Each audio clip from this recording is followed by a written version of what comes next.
It was actually wrong. Oh. So last year I made a plan to start dealing with stuff I've been putting off on my own. To come with me to the bank to open an account for the very first time alone ish. So before leaving the house, I knew that it was going to be stressful. I expected the worst, but I also still had to reconsider going because this was an opportunity for me to leave the house for the first time in a while. So believe me, I had to come prepared. So when we arrived at the bank, we kept going around the building. So tell me why we're going through the back door. Is this normal? Because it was actually wrong. Oh. I feel like a criminal.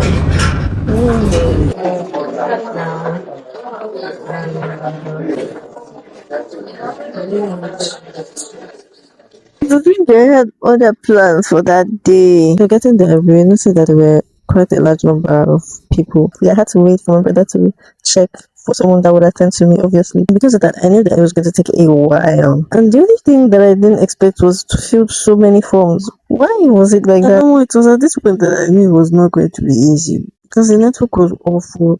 My phone died like 4 times. Then we were told that we had to come back again the next day to do something else all over again. Another thing that was an eye opener for me that day was that it felt like I've been living under a rock because why are things so expensive? The thing is that it was accessible. And that's a big lie. Maybe it's because of the services and or for the fact that I am used to always finding a way around things. So when there's an inconvenience, I actually overcome it because of the fact that I'm with someone. I barely notice it.